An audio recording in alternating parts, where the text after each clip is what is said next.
Welcome to all student. आज हम 11th business study का चैप्टर 18 कर रहे हैं। चैप्टर का नाम है social responsibility of business and business ethics. इस चैप्टर का आज हमारा थर्ड यानी कि लास्ट लेक्चर है और आज का हमारा टॉपिक रहेगा व्यवसाय एवं वातावरण संरक्षण, व्यावसायिक नीति शास्त्र की धारणा और व्यावसायिक नीति शास्त्र के तत्व कौन कौन से हैं। तो इस लेक्चर के अंदर हम आज ये 3 टॉपिक डिस्कस करने वाले हैं। तो हम स्टार्ट करते हैं। हमारा फर्स्ट टॉपिक है आज का व्यवसाय एवं वातावरण संरक्षण, बिजनेस इन्वायरमेंट प्रोटेक्शन। देखो, वातावरण संरक्षण का अर्थ क्या होता है? Meaning of environment protection. वातावरण संरक्षण का अभिप्राय वातावरण को दूषित होने से बचाना होता है, यानी कि वातावरण को प्रदूषण, वायु प्रदूषण, जल प्रदूषण, शोर प्रदूषण से स्वतंत्र रखना, बचाए रखना। अब देखो, पृथ्वी पर निवास करने वाले हर एक व्यक्ति ये चाहेगा कि उसको स्वच्छ वातावरण मिले और ये उसकी जरूरत भी होती है। इसलिए वातावरण को सुरक्षित करना बहुत जरूरी है।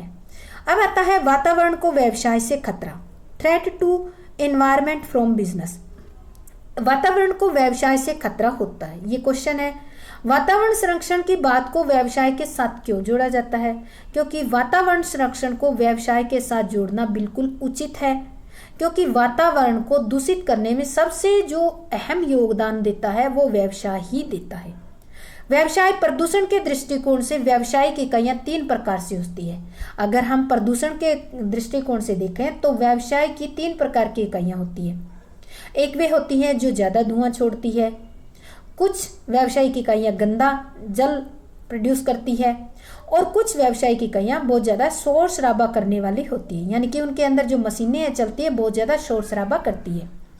इसके अतिरिक्त कुछ व्यावसायिक इकाइयाँ तो ऐसी होती हैं जो एक से ज़्यादा प्रदूषण करती है, शोर शराबा भी करती है या ज़्यादा धुआं भी छोड़ती है। तो इस तरह से जो है व्यावसायिक इकाइयाँ कई 1, कई 2, कई 3 प्रकार के प्रदूषण फैलाती है। तो हम निसंकोच कह सकते हैं कि वातावरण को व्यवसाय से खतरा है। तो अब आते हैं कि व्यावसायिक प्रदूषण के प्रकार कौन कौन से होते हैं। टाइप ऑफ बिजनेस पोल्यूशन, यानी कि अगर पोल्यूशन होता है तो व्यवसाय से कितने प्रकार का पोल्यूशन होता है। जो प्रदूषण होता है उसको व्यावसायिक प्रदूषण कह सकते हो। क्यों व्यावसायिक प्रदूषण क्यों नाम लिया? क्योंकि जो पोल्यूशन फैलाता है वो कौन फैलाता है? व्यवसाय। तो इस कारण इसको व्यावसायिक प्रदूषण भी कह सकते हैं। तो ये 3 प्रकार का होता है, ये आपको पता ही है, नाम से ही आपको पता चल जाएगा कि वायु प्रदूषण क्या होता है, एयर पोल्यूशन। कई व्यावसायिक इकाइयाँ कोयले का प्रयोग करती है, बहुत ज़्यादा धुआं उत्पन्न करती है। तो इस प्रकार कई इकाइयाँ रसायनों का प्रयोग करती है जिनसे जहरीली गैसें प्रोड्यूस होती है। तो इस तरह धुएं से और जहरीली गैसें निकलने से जो आसपास के जीव जंतु होते हैं, प्राणी होते हैं, उनके लिए हानिकारक होता है। दूसरा जो प्रदूषण का टाइप है वो है वाटर पोल्यूशन, जल प्रदूषण। व्यावसायिक इकाइयाँ 2 प्रकार से जल को प्रदूषित करती है। पहला, नदियों के जल में कारखानों से उत्पन्न होने वाला गंदा पानी छोड़ देते हैं। दूसरा, कारखाने में उत्पन्न गंदे जल को नदियों के साफ जल में डाल देते हैं। तो इस तरह से जो है ये घटिया व्यवहार व्यावसायिक इकाइयों द्वारा किया जाता है। इससे पानी गंदा हो जाता है नदियों का और नदियों में रहने वाले जीव जंतु इससे कई बार मर जाते हैं। शोर प्रदूषण, नॉइस पोल्यूशन। कुछ कारखाने बहुत ही ज़्यादा शोर करने वाले होते हैं, यानी कि उनमें ऐसी मशीनें लगी होती हैं वो बहुत ज़्यादा शोर करती हैं और अधिक शोर वाले वातावरण में रहने वाले लोग क्या हो जाते हैं, अनेक बीमारियों के शिकार हो जाते हैं। जैसे उनमें बहरापन की बीमारी आ जाती है, हिंसात्मक प्रवृत्ति हो जाती है, मानसिक संतुलन खोने लग जाते हैं। तो इस तरह के कई बार डिसऑर्डर देखे जाते हैं। ये थे हमारे टाइप ऑफ बिजनेस पोल्यूशन। अब आती है समस्या का समाधान कैसे हो, सॉल्यूशन टू द प्रॉब्लम। ये जो समस्या है इसको किस तरह से समाधान किया जा सकता है, क्योंकि वातावरण को प्रदूषित करने में सबसे ज़्यादा योगदान किसका रहा है? व्यवसाय का। इसलिए व्यवसाय का ही सबसे ज़्यादा दायित्व बनता है कि वह इस समस्या को हल करे। वैसे भी व्यवसाय का सामाजिक उत्तरदायित्व तो है ही कि वो वातावरण को गंदा होने से बचाए। वायु प्रदूषण को रोकने के लिए उसे जहरीली गैसें और धुएं को वैज्ञानिक तरीके से रोकना चाहिए। क्योंकि उसको चिमनियाँ जो है ऊंची ऊंची लगानी चाहिए, और जो जहरीली गैसें निकल रही हैं उनको भी उसका प्रबंध करना चाहिए। जल प्रदूषण को रोकने के लिए उसको गंदे पानी, जो गंदा पानी है उसको नदियों के पानी में नहीं मिलने देना चाहिए, नदियों के पानी में नहीं डालना चाहिए। और इसी प्रकार शोर कम करने वाले यंत्र लगाने चाहिए, कारखानों में ऐसी मशीनें लगानी चाहिए जो शोर कम करती हो। तो इस प्रकार प्रदूषण पर रोक लगानी चाहिए। अब आते हैं इस समस्या को हल करने के लिए सरकार के द्वारा समय समय पर बहुत से नियम भी बनाए गए हैं, और इन अधिनियमों के अधीन 1992 में कानपुर में पवित्र गंगा को प्रदूषित करने वाले बहुत सारे कारखाने थे जो गंगा नदी के किनारे पे लागू थे या चल रहे थे, उनको बंद कर दिया गया।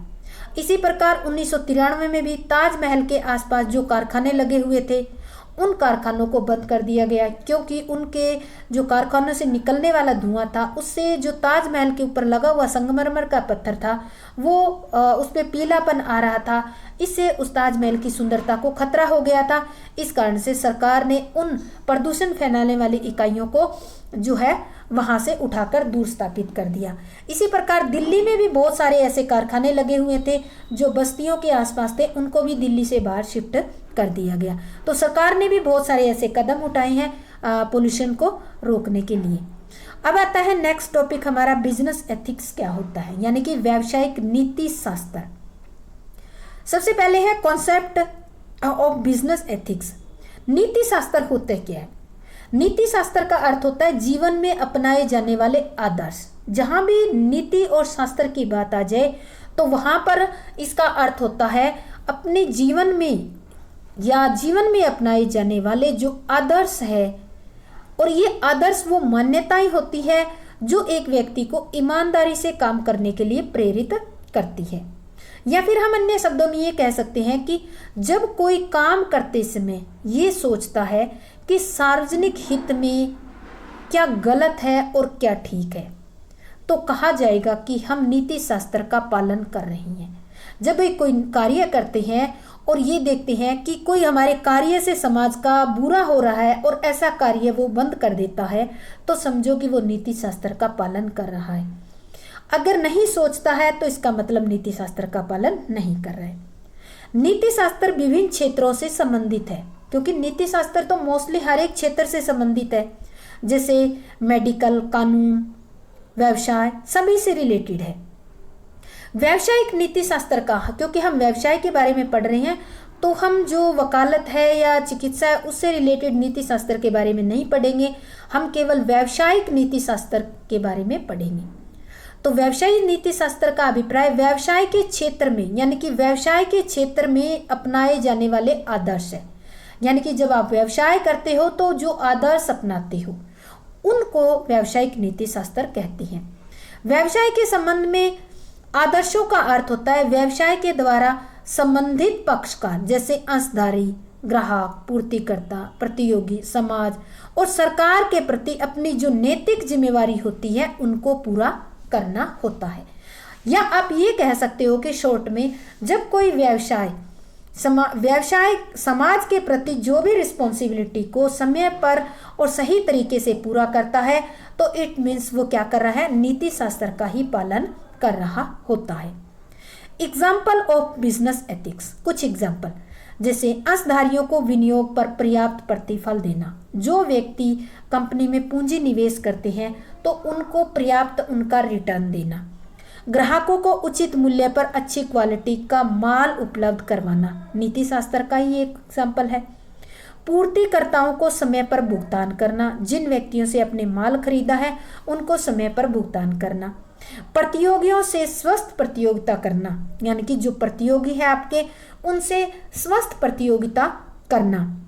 समाज के लोगों को रोजगार उपलब्ध करवाना और वातावरण को प्रदूषित होने से बचाना, ये सारे क्या है आपके नीति शास्त्र ही है। सरकारी नियमों का पालन करके सरकार की सहायता करना, जैसे कर की चोरी ना करना, कर का समय पर भुगतान करना। ये सारे के सारे उदाहरण देखने से ये स्पष्ट होता है कि व्यावसायिक नीति शास्त्र का इशारा व्यावसायिक दायित्व की ओर है, यानी कि व्यवसाय का जो सामाजिक उत्तरदायित्व है अगर व्यवसाय अपना सामाजिक उत्तरदायित्व पूरा करता है, इट मीन्स वो क्या कर रहा है, नीति शास्त्र को फॉलो कर रहा है।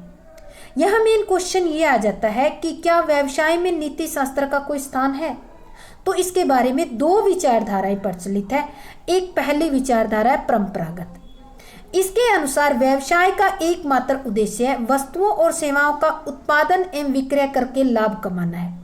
इसका अर्थ ये हुआ कि व्यवसाय में स्वार्थ है और यहाँ नीति शास्त्र का कोई स्थान नहीं है। परंपरागत विचारधारा, क्योंकि परंपरागत विचारधारा में क्या था, परंपरागत विचारधारा अगर परंपरागत व्यवसाय के बारे में देखें तो यही था कि व्यवसाय को लाभ कमाना है, जो भी तरीका अपनाया जाए।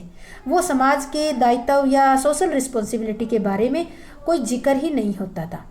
तो ऐसी स्थिति में व्यवसाय को सफलतापूर्वक चलाना संभव नहीं होता। वर्तमान में आधुनिक विचारधारा के अनुसार व्यवसाय का उद्देश्य संबंधित पक्षकारों के प्रति अपनी नैतिक जिम्मेवारी यानी कि जो मोरल रिस्पॉन्सिबिलिटी होती है उसको पूरा करते हुए लाभ कमाना है। परंपरागत में तो केवल व्यवसायी को लाभ ही कमाना होता था, चाहे वो जिस तरीके से कमाए।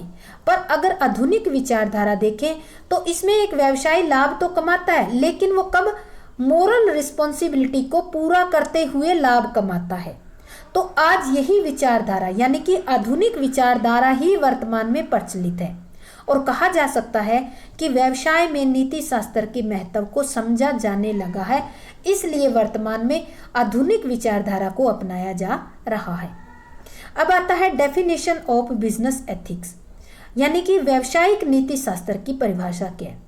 व्यावसायिक नीति शास्त्र की मुख्य परिभाषा है OL डिलर ने दी है। डिलर के अनुसार है, व्यावसायिक नीति शास्त्र एक प्रकार की कला एवं विज्ञान है जो समाज एवं व्यवसाय के अलग अलग समूहों व संस्थाओं के साथ उचित शांतिपूर्ण संबंध बनाए रखने और व्यावसायिक व्यवहारों के औचित्य अनुचित्य द्वारा नैतिक दायित्व को मान्यता देने से संबंध रखती है।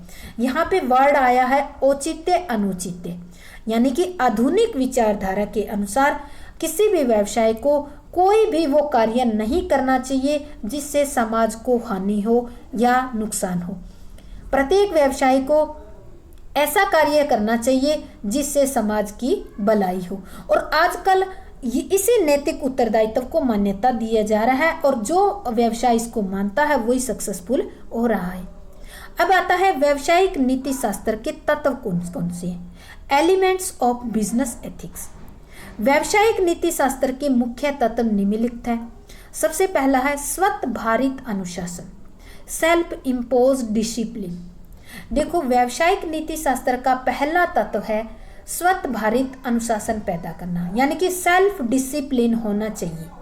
अनुशासन के लिए किसी को कहा नहीं जाता, बल्कि नीति शास्त्र को मानने वाले लोग अपने आप ही अनुशासित रहते हैं। उनके ऊपर अनुशासन में उनको रखने के लिए कोई रूल थोपने की जरूरत नहीं होती। नेक्स्ट है ऑनेस्टी, ईमानदारी। व्यावसायिक नीति शास्त्र एक व्यवसाय के ईमानदार होने पर भी जोर देता है। अर्थात व्यावसायिक नीति शास्त्र को ये मान्यता है कि प्रत्येक व्यवसायी सभी संबंधित पक्षकारों के साथ, बहुत सारे पक्षकारों के बारे में हमने पढ़ा है, उन सब के प्रति ईमानदारी से व्यवहार करना चाहिए प्रत्येक व्यवसाय को। इक्विटी, समानता। व्यावसायिक नीति शास्त्र में समानता का एक महत्वपूर्ण स्थान है। समानता के अनुसार यानी कि व्यवसाय में सभी के साथ एक जैसा व्यवहार किया जाना चाहिए। अर्थात अमीर गरीब, जाति धर्म, इस तरह से अमीरी गरीबी जाति रंग भेद किसी प्रकार का मतभेद नहीं करना चाहिए। गाइडिंग फोर्स, मार्गदर्शक शक्ति। नीति शास्त्र में लोगों की भलाई पर ही जोर दिया जाता है और कानून लोगों की भलाई के लिए ही बनाई जाती है। तो नीति शास्त्र कानून बनाते समय एक टाइप से मार्गदर्शक का ही कार्य करता है। सहायक प्रवृत्ति, हेल्पिंग एटीट्यूड। व्यवसाय को उन लोगों और संस्थाओं की सहायता करनी चाहिए जिनको वास्तव में सहायता की जरूरत है। समाज में जिन संस्थाओं और लोगों की सहायता की जरूरत है उनकी व्यवसाय को सहायता अवश्य करनी चाहिए। नीति शास्त्र जो है हमेशा सहायक प्रवृत्ति पर ही जोर देता है। तो इस प्रकार ये जो है बिजनेस एथिक्स के 5 एलिमेंट्स है जिसके बारे में हमने पढ़ा। तो आज हमारा ये चैप्टर जो है सोशल रिस्पॉन्सिबिलिटी वाला कंप्लीट होता है। उम्मीद करती हूँ कि आपको अच्छी तरह से समझ में आ गया होगा। जय हिंद, जय भारत।